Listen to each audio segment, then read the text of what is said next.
SLBC tunnel rescue ఆపరేషన్లో పురోగతి కనిపిస్తోంది. మరి కాసేపట్లో ఒక మృతదేహాన్ని బయటకు తేనున్నారు రెస్క్యూ సిబ్బంది. టీఎంబీ మిషన్ ముందు భాగంలో ఒక మృతదేహాన్ని వెలికి తీశారు. శరీర భాగాలు గుర్తించి తవ్వకాలు చేసింది రెస్క్యూ బృందం. పూర్తిగా కుళ్ళి నుజ్జునుజ్జైంది మృతదేహం.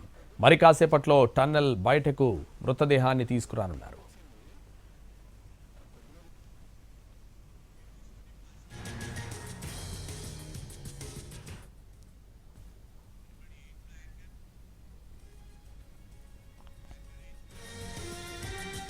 ఎస్ఎల్బీసీ టన్నెల్ రెస్క్యూ ఆపరేషన్లో పురోగతి కనిపిస్తోంది. మరి కాసేపట్లో ఒక మృతదేహాన్ని బయటకు తేనున్నారు రెస్క్యూ సిబ్బంది. ఇదే విషయానికి సంబంధించి మరింత సమాచారం మా ప్రతినిధి పాషా లైవ్లో అందిస్తారు. పాషా,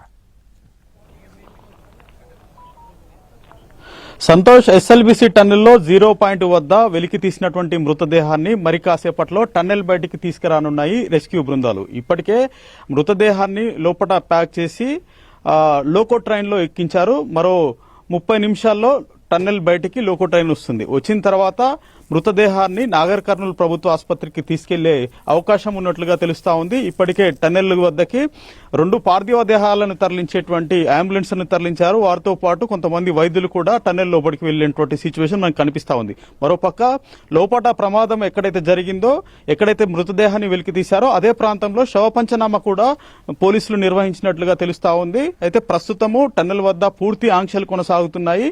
నిన్న మొన్నటి వరకు వివిధ కంపెనీలకు సంబంధించినటువంటి సిగ్నల్స్ ఉన్నప్పటికీ జామర్స్ పెట్టి వాటిని కూడా రాకుండా, సెల్ ఫోన్లు కూడా పనిచేయకుండా చేశారు. అందులో పనిచేసేటువంటి వారు వీడియోస్, ఫోటోలు తీసి బయటకు పంపిస్తున్నారు, దాన్ని వైరల్ చేస్తున్నారనే ఉద్దేశంతో జిల్లా అధికారులు ఈ నిర్ణయం తీసుకున్నట్టుగా తెలుస్తా ఉంది. మరోపక్క ఈ ఎపిసోడ్ అంతటినీ ముందుండి నడిపిస్తున్నటువంటి జిల్లా కలెక్టర్, జిల్లా ఎస్పీ ఇప్పటికే టన్నెల్ వద్దకు చేరుకున్నారు. మృతదేహం బయటకు తీసుకొచ్చిన తర్వాత దాన్ని నాగర్ కర్నూలుకి తరలించి పోస్ట్ మార్టం నిర్వహించాలా లేదా ఉస్మానియాకి తరలించి అక్కడ ఫోరెనిక్స్ నిపుణులతోటి పోస్ట్ మార్టం ప్రక్రియని పూర్తి చేయాలా అన్న అంశంపై కొంత సందిగ్ధత నెలకొందని చెప్పేసి మనం ప్రధానంగా పేర్కొనవచ్చు. అయితే ఈ మృతదేహము ఎవరిది అనే దానిపై ఇంకా స్పష్టత రానుంది. మరి కాసేపట్లో అధికారులు కూడా దీనిపై అధికారికంగా ప్రకటన చేసే అవకాశం ఉందని చెప్తున్నారు. అయితే ప్రాథమికంగా మాత్రము మనకి టీబీఎం మిషన్ పక్కనే ఈ మృతదేహం దొరికింది. దాంతో పాటు చేతికి కడియం ఉంది కాబట్టి అందులో పనిచేసేటువంటి గురుప్రీత్ సింగ్ అనే ఇంజనీర్దే ఈ మృతదేహం అయి ఉంటుందని చెప్పేసి అంచనా వేస్తున్నారు. సో ఇది బయటకు వచ్చిన తర్వాత అధికారులు